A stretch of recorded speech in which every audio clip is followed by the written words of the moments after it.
Okay, तो आज हम लोग क्लास 10th का चैप्टर नंबर 2 स्टार्ट करने जा रहे हैं, जो कि है हमारा एसिड बेसिस एंड सॉल्ट्स। तो ध्यान से सुन, क्या है हमारा chapter? Acid basis and salts, ये हमारा ध्यान से सुन। इस चैप्टर को ज़्यादा कंप्लीट करने में या इस चैप्टर को ध्यान से सुनना। ये चैप्टर आपका काफ़ी स्कोरिंग चैप्टर रहेगा, इसलिए हम इस चैप्टर को कवर करने जा। ध्यान से सुने, इस चैप्टर के नाम को सबसे पहले क्लियर करते हुए हम चले कि एसिड बेसिस एंड सॉल्ट्स में जो आपकी सबसे पहली टर्म आ रही है वो है हमारी एसिड। कि क्या मतलब होता है एसिड का?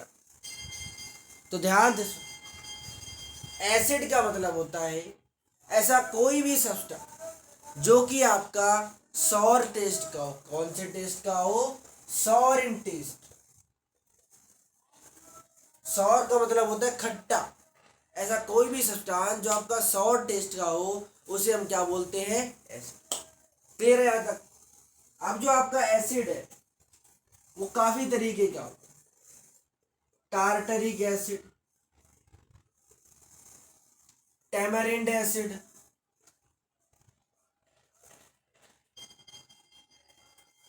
जो आपका टार्टरिक एसिड है ये आपका टोमेटो के अंदर होता है। ये जो आपका टैमरिंड एसिड है ये आपका इमली के अंदर होता है। और जो एक आपका होता है सिट्रिक एसिड, जो आपका सिट्रिक एसिड होता है ये लेमन के सर ये अंदर, सिरके में होता है। ये आपका लेमन के अंदर होता है। क्लियर है यहाँ तक? अब सेकंड जो हम टर्म ले रहे हैं वो हम ले रहे हैं बेस। तो एसिड के बारे में आपको बताया, ऐसा कोई भी सब्सटेंस जो आपका सॉर टेस्ट का उसे हम क्या बोलते हैं? एसिड। बेस का मतलब होता है ऐसा कोई भी सब्सटेंस जो बिटर टेस्ट का। सर जिसका टेस्ट थोड़ा बिटर सा हो, खसाला सा हो। बिटर का मतलब होता है जिसका टेस्ट कड़वा हो। एसिड का मतलब जिसका टेस्ट सॉर हो। बेस का मतलब जिसका टेस्ट बिटर हो। एग्जाम्पल के तौर पर बिटर गार्ड, जो आपका बिटर गार्ड है उसके अंदर बेस हो। जो आपका जो हम वॉश करते हैं, कपड़े धोते हैं, सोप होता है, आपका निरमा वगैरह होता है, उन सब के अंदर क्या होता है? बेस होता है। तो क्या आपको क्लियर हुआ एसिड का मतलब क्या होता है और बेस का मतलब क्या होता है? अब ध्यान से सुन।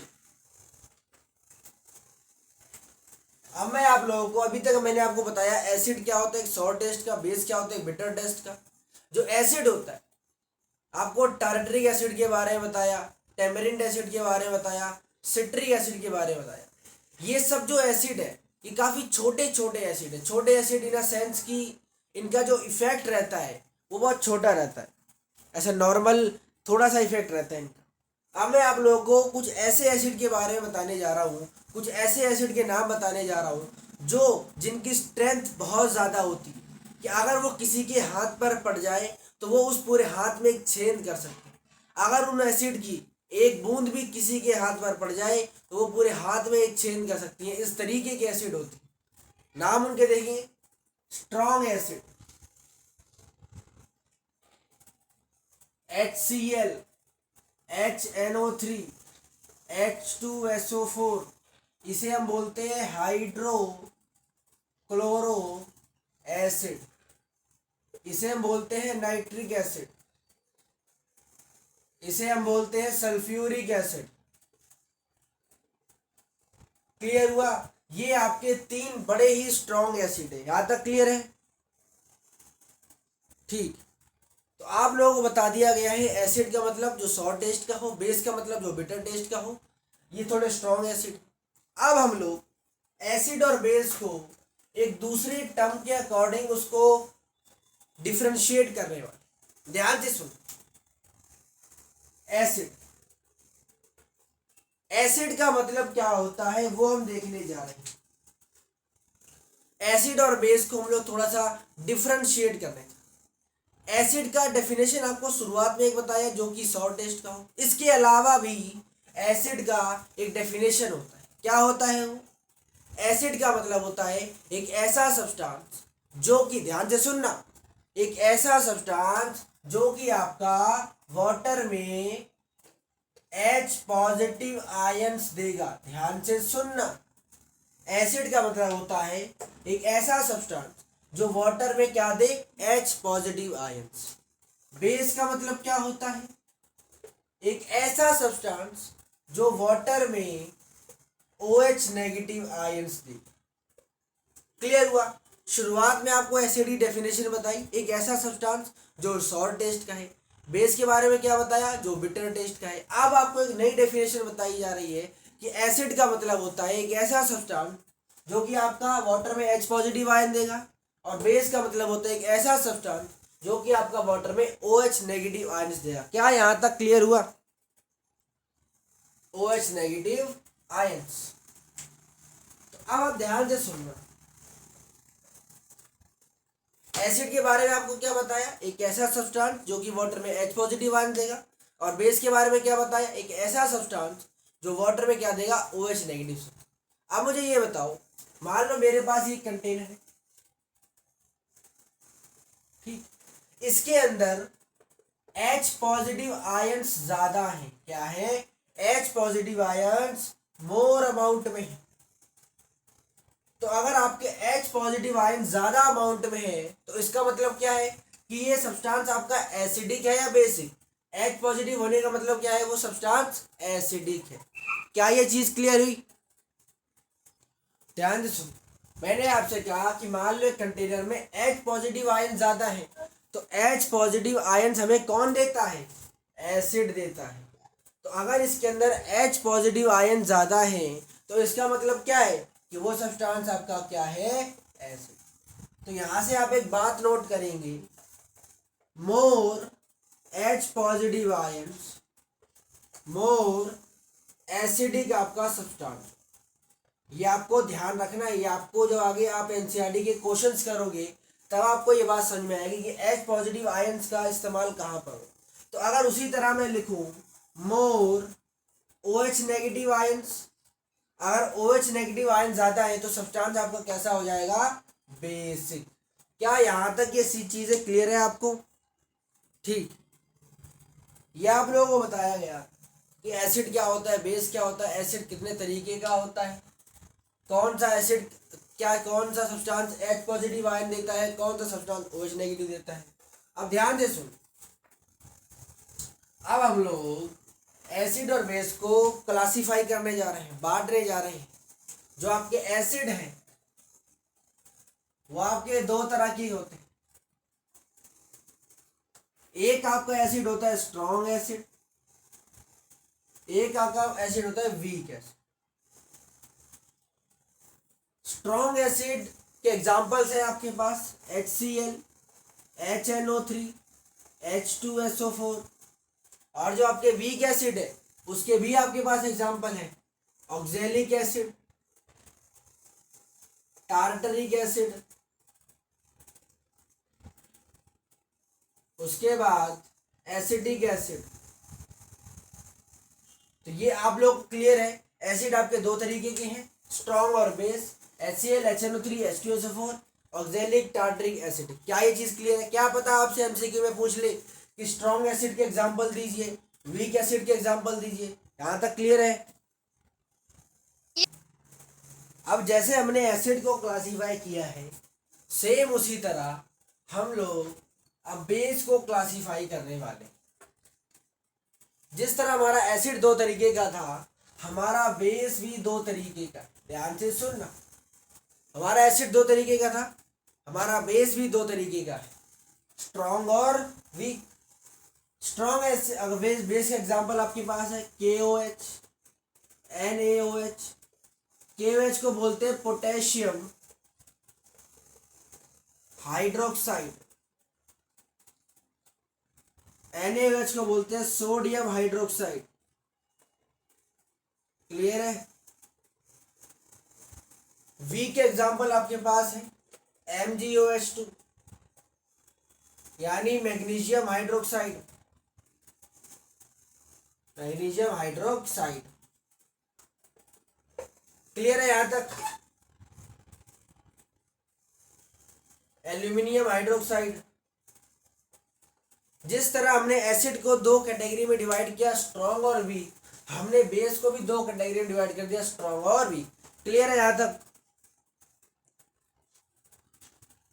तो आपको क्या क्या बताया, एसिड क्या होता है, एक ऐसा सब्सटेंस जो कि आपका सॉल्ट टेस्ट का हो, और बेस के बारे में आपको क्या बताया, एक ऐसा सब्सटेंस जो कि आपका बिटर टेस्ट का हो। उसके बाद आपको क्या बताया, स्ट्रॉन्ग एसिड के एग्जांपल थे HCl, hydrochloric acid, nitric acid, sulphuric acid. फिर आप लोगों को क्या बताया, एसिड एक ऐसा सब्सटेंस भी होता है जो कि वाटर में क्या देता है, H पॉजिटिव आयंस। और बेस आपका कैसा सब्सटेंस होता है, एक ऐसा सब्सटेंस जो कि आपको वाटर में क्या देता है, OH नेगेटिव आयन। फिर आपको बताया अगर किसी के पास H पॉजिटिव आयन ज़्यादा है तो इसका मतलब क्या है, उसके पास क्या है, एसिडिक कैरेक्टर। और अगर किसी के पास OH नेगेटिव आयन ज़्यादा है तो इसका मतलब क्या है, उसके पास क्या है, बेसिक कैरेक्टर। क्लियर है यहाँ तक। फिर आप लोगों को एसिड और बेस को दो कैटेगरी में डिवाइड करके दिखाया। एसिड भी दो तरीके का होता है, स्ट्रॉन्ग और वीक, और बेस भी आपका कितने तरीके का होता है, दो तरीका, स्ट्रॉन्ग और वीक।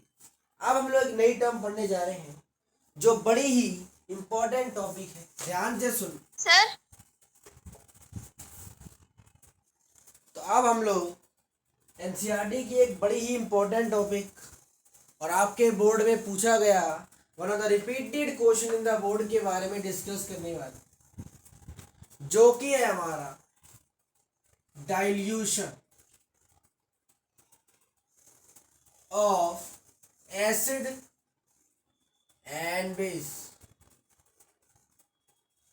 भाई साहब ध्यान से सुन कि क्या मतलब होता है डाइल्यूशन का। ध्यान से सुन, डाइल्यूशन का मतलब क्या होता है उसके बारे में हम सुनने वाले। डाइल्यूशन का मतलब होता है कि जब भी हम वाटर को, ध्यान से सुनना, जब भी हम वाटर को एसिड या बेस में मिलाएं, जब भी हम वाटर को एसिड या बेस में मिलाएं, डेफिनेशन लिख के चलते हैं, adding water to acid and base is called dilution। Dilution का मतलब क्या होता है, वाटर का एसिड और बेस में मिलना ही क्या कहलाता है, डाइल्यूशन। अगर एक बात बताओ, क्या आपको पहले ये बताओ, क्या आपको डाइल्यूशन का मतलब क्लियर हुआ? तो डाइल्यूशन का मतलब क्या होता है, addition of water to acid and base is called dilution. अब ध्यान, डाइल्यूशन से एक पेपर में क्वेश्चन आता है कि what is the effect of dilution. ध्यान से सुनना, what is the effect of dilution on acid and base. तो जब भी आप डाइल्यूशन वाला प्रोसेस करोगे, यानी वाटर को एसिड या बेस में मिलाओगे, तो ध्यान से सुनना, एसिड और बेस की स्ट्रेंथ डिक्रीज हो जाएगी। क्या हो जाएगी, strength of acid and base क्या हो जाएगी, तो सबसे पहले हमने समझा डाइल्यूशन का मतलब क्या है। डाइल्यूशन का मतलब है addition of water to acid and base is called dilution. और डाइल्यूशन से क्या इफेक्ट पड़ता है, वाटर की एसिड और बेस की स्ट्रेंथ क्या हो जाती है, डिक्रीज हो जाती है। क्या यहां तक आप लोग क्लियर हुआ? ध्यान से, addition of water to acid and base is called dilution. अब इसके अलावा आपकी एनसीईआरटी में एक और डेफिनेशन लिखी गई है, उसको भी हम देखते हैं। Plus addition of acid and base to water is called dilution. Acid और बेस का पानी में मिलाना भी क्या कहलाता है, डाइल्यूशन। तो डाइल्यूशन का मतलब क्या होता है, एसिड या बेस का पानी में मिलाना। मान लो मेरे पास ये कंटेनर है, इसके अंदर बहुत सारा वाटर है, ऊपर से मैंने कोई एसिड डाल दिया, तो ये जो प्रोसेस हो रहा है एसिड का पानी में मिलाने वाला प्रोसेस क्या कहलाता है? आपका डाइल्यूशन कहलाता है। और डाइल्यूशन से क्या इफेक्ट पड़ता है? उसकी एसिड की स्ट्रेंथ क्या हो जाती है? डिक्रीज हो जाती है, या फिर बेस की स्ट्रेंथ क्या हो जाती है? डिक्रीज हो जाती है। क्या यहां तक क्लियर हुआ? अब ध्यान से सुनेंगे, इस डाइल्यूशन वाले टॉपिक को लेकर बोर्ड में एक बड़ा ही रिपीटेड क्वेश्चन रहता है, तो आज आपको बताया जा रहा है कि जैसे आपको बताया डाइल्यूशन का मतलब क्या होता है? एसिड या बेस का पानी में मिला। तो जैसे मान लो मेरे पास ये कंटेनर है, मेरे पास ये कंटेनर है, तो भाई बोर्ड में एक क्वेश्चन आता है कि जब भी हम किसी एसिड को डाइल्यूट कर रहे हैं, ध्यान से सुनना, जब भी हम किसी एसिड को डाइल्यूट कर रहे हैं तो ऐसा क्यों रिकमेंड किया जाता है? ध्यान से सुनना कि ऐसा क्यों रिकमेंड किया जाता है कि पहले ऐसा क्यों रिकमेंड किया जाता है कि आप वाटर में एसिड मिलाएं, वाटर में एसिड मिलाएं, ना कि एसिड में वाटर। बोर्ड में one of the repeated question in the board रहता है कि वाटर में एसिड क्यों सही माना जाता है। मान लो यहां पर वाटर है, अगर आप इसके अंदर एसिड मिला रहे हो तो ठीक है, लेकिन मान लो अगर आपने इसके अंदर एसिड पहले भर दिया और बाद में वाटर मिला रहे हो तो वो प्रोसेस गलत है। ऐसा क्यों कहा जाए? तो हम उसका रीजन समझने जा रहे हैं, ध्यान से सुनिए। मान लो कि इस कंटेनर को पहले मैंने किससे भर दिया? एसिड से भर दिया। इस पूरे कंटेनर में मैंने लबालब क्या भर दिया? एसिड भर दिया। अब एक बात बताओ, जो आपका एसिड है, आप नॉर्मली आपने कभी एसिड देखा हो ऑनलाइन वगैरह, यूट्यूब वगैरह, फोटो वगैरह देखी हो, तो आप देखते हो कि जो आपका एसिड होता है वो काफ़ी वार्म होता है। क्या होता है? वार्म होता है, जैसे धुआं छोड़ता है। धुआं छोड़ता है, आपने कभी एसिड देखा होगा। तो जब एसिड धुआं छोड़ता है, सर उसमें से हमेशा धुआं निकलते रहता है, तो एसिड आपका वार्म होता है। वार्म होता है मतलब गर्म होता है। तो अगर आपने इस कंटेनर में पहले एसिड भर दिया तो क्या होगा? ये कंटेनर आपका क्या हो जाएगा? वार्म हो जाएगा, गर्म हो जाएगा। बिल्कुल मान लो, इमेजिन करो ये कंटेनर, इमेजिन करो ये कंटेनर, आपने पहले एसिड भर दिया बहुत सारा, तो क्या हुआ? एसिड तो वार्म होता है, जिसकी वजह से कंटेनर भी पूरा क्या हो गया? गर्म हो गया। अब जब कंटेनर पूरा गर्म हो गया, आप गरम गरम चीज में, इतना गर्म कि इसके अंदर एसिड भर रखा है, आप ऊपर से अगर वाटर डालोगे तो क्या होगा? कंटेनर का सर वो ब्लास्ट कर जाएगा। बिल्कुल सही, कंटेनर के ब्लास्ट होने के चांस रहते हैं। जैसे ही आप एसिड को, वार्म होता है कंटेनर पूरा गर्म हो जाएगा, अब जैसे ही वाटर डालोगे तुरंत ब्लास्ट होने के चांस रहते हैं। तो इसलिए आपको रिकमेंड किया जाता है कि आप एसिड में वाटर ना मिलाएं, वाटर में एसिड मिलाएं। मान लो ये कंटेनर, इसके अंदर आपने वाटर भर दिया, तो वाटर तो नॉर्मल स्टेट में होता है, उसमें कोई फर्क नहीं पड़ेगा। अगर आप ऊपर से एसिड डाल दोगे तो कोई फर्क नहीं पड़ेगा। लेकिन ऐसा नहीं कि वाटर रखा हमने तुरंत सारा एसिड डाल दिया, नहीं, धीरे धीरे धीरे धीरे एसिड डालना है। क्या यहाँ तक क्लियर हुआ कि आप लोग क्यों रिकमेंड करते हैं कि वाटर में एसिड मिलाए, ना कि एसिड में वाटर? क्या यहाँ तक क्लियर हुआ? ठीक, अब ध्यान से सुनिए। अब हम लोग एनसीईआरटी के कुछ क्वेश्चन देखने जा रहे हैं, जो आपसे, उन क्वेश्चंस को करने से पहले आपको सिर्फ एक ही कंसेप्ट क्लियर होना चाहिए। उन क्वेश्चंस को करने से पहले आपका सिर्फ एक ही कंसेप्ट क्लियर होना चाहिए कि जो एसिड है, अगर कोई सब्सटेंस एसिड है तो इसका मतलब क्या है? उसके पास क्या है? H positive ions. और अगर कोई सब्सटेंस बेसिक है तो इसका मतलब क्या है? उसके पास क्या है? OH negative ions. क्लियर है यहाँ तक? देखिए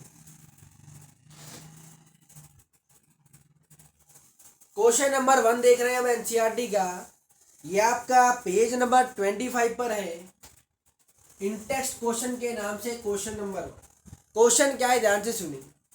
क्वेश्चन आपका बोल रहा है, why do HCl, HNO3 etcetera they show acidic character in aqueous solutions while solution of the compound like alcohol and glucose do not show acidic character. अब ध्यान से सुनेंगे, क्वेश्चन बोल रहा है जैसे HCl है, HNO3 है, H2SO4 है, ये सारे आपके एसिडिक कैरेक्टर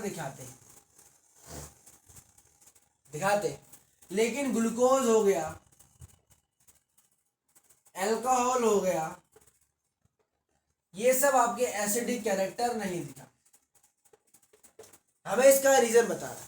तो मैंने आपको इन क्वेश्चंस को करने से पहले आपको एक तरीका बताया था कि आपको सिर्फ एक ही बात ध्यान रखनी है कि एसिड का मतलब क्या होता है, एक ऐसा सब्सटेंस जिसके पास क्या है H पॉजिटिव आयन, जिसके भी पास H पॉजिटिव आयन है मतलब वो क्या है एसिडिक, और अगर जिसके भी पास OH नेगेटिव आयन है उसका मतलब क्या है, वो क्या है बेसिक।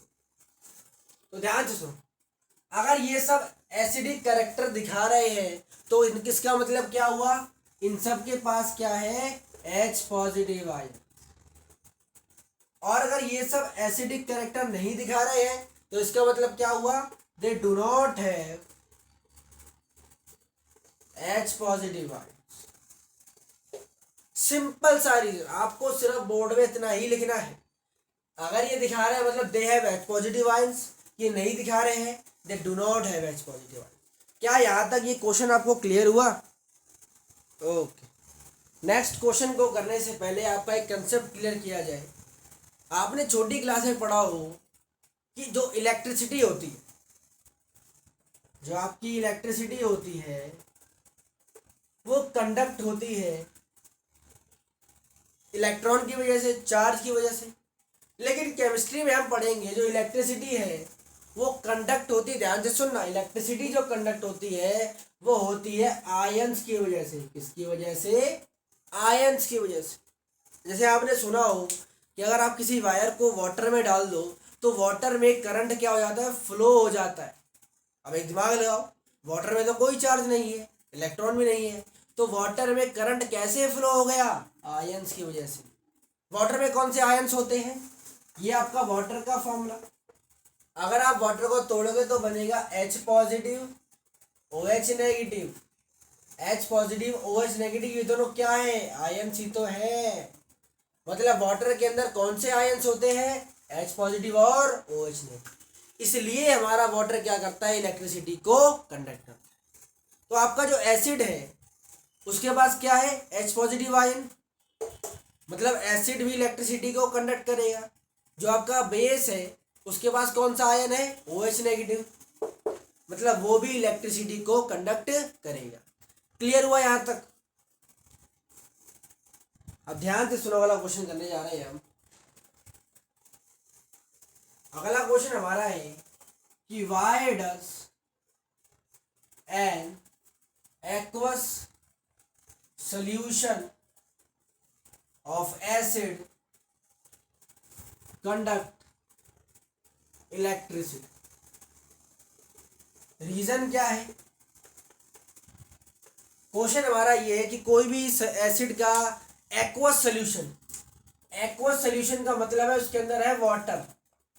एक्वस सॉल्यूशन का मतलब क्या है? उसके अंदर है वाटर।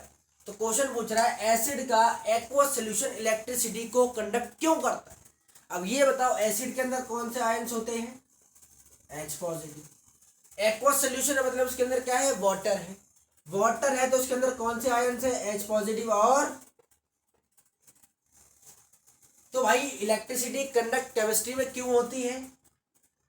आयंस की वजह से, बिकॉज ऑफ आयंस। तो क्या एसिड के एक्वस सॉल्यूशन में आयंस नहीं है? H पॉजिटिव आयंस भी है और OH नेगेटिव भी आयंस है, इसलिए हमारी इलेक्ट्रिसिटी क्या हो जाती है? कंडक्ट हो जाती है। तो आप रीजन क्या लिखोगे? ड्यू टू प्रेजेंस ऑफ, ध्यान से सुनना, due to presence of positive and negative ions. Positive और नेगेटिव आयन दोनों होने की वजह से हमारी इलेक्ट्रिसिटी क्या हो जाती है? कंडक्ट हो जाती है। क्या यहां तक क्लियर हुआ? अब अगला क्वेश्चन करने जा रहे हैं। उसके पहले आपको एक बात ध्यान रखनी है कि कंसंट्रेशन एक चीज होती है। क्या होती है? एक चीज होती है। कंसंट्रेशन का फॉर्मूला होता है moles upon volume of solution. ये ध्यान से रख, कंसंट्रेशन का फॉर्मूला होता है moles upon volume of solution. तो क्वेश्चन नंबर 5 पढ़ने जा रहे हैं हम इन टेक्स्ट का, ध्यान से सुनना, जो कि क्या बोल रहा है कि how is the concentration of hydronium ions affected when a sir मेरे पास बुक है। Solution of N acid is diluted.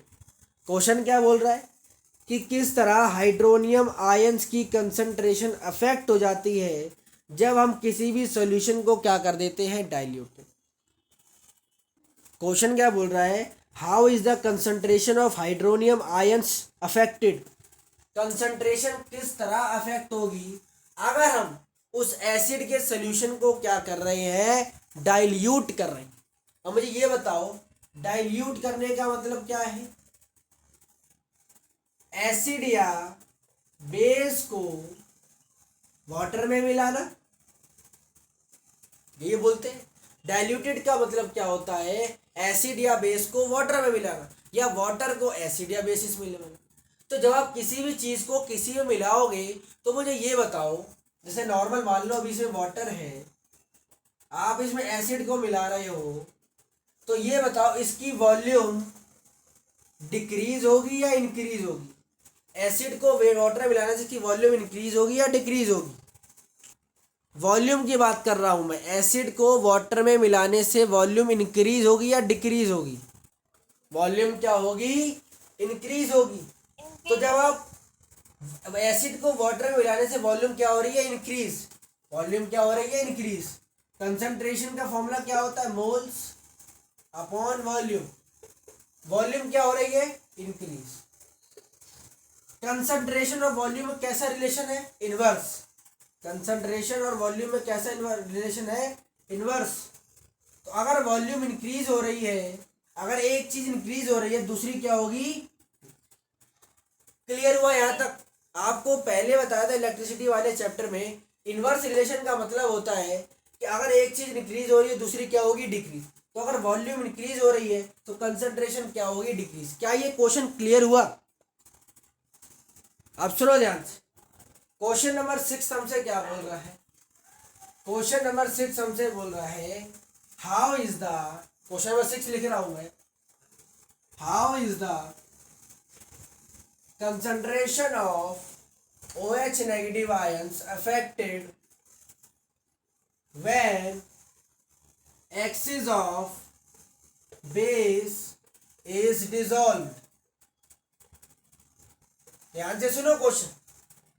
Question हमसे क्या बोल रहा है, how is the concentration of OH negative ions affected when axis of base is dissolved. यानी कि OH negative ions की, क्वेश्चन मत लिखो, मेरे पास बुक। ये हमारा क्वेश्चन कि OH नेगेटिव आयंस की कंसंट्रेशन किस तरह इफेक्ट होगी अगर हम उसमें बेस डिसॉल्व करते। जैसे मान लो कि ये हमारे पास एक कंटेनर है, इसके अंदर बहुत सारे OH नेगेटिव आयंस, क्या है, बहुत सारे OH नेगेटिव आयंस। आपने ऊपर से और बेस मिला दिया, आपने ऊपर से क्या मिला दिया, बेस मिला दिया। अब मुझे ये बताओ, आपको स्टार्टिंग में ही बताया था बेस के अंदर कौन से आयंस होते हैं, OH नेगेटिव। अब देखो यहाँ पर OH नेगेटिव आयंस, आप ऊपर से और OH नेगेटिव आयंस डाल रहे हो, तो OH नेगेटिव आयंस की जो कंसंट्रेशन है वो इंक्रीज होगी या डिक्रीज होगी, मुझे ये बता दो बस। क्योंकि यहाँ पर OH नेगेटिव आयंस ऑलरेडी है, आप ऊपर से और डाल रहे हो, तो OH नेगेटिव आयन की कंसंट्रेशन क्या होगी, इंक्रीज। और यही आपका आंसर है। तो क्या क्लियर हुआ यहाँ तक सारे क्वेश्चंस आप लोगों को। ओके क्लास, तो आज आप लोगों को जो भी पढ़ाया है कि एसिड क्या होता है, बेस क्या होता है, उसके बारे में थोड़ी बहुत इन्फॉर्मेशन, 2-3 क्वेश्चंस हुए।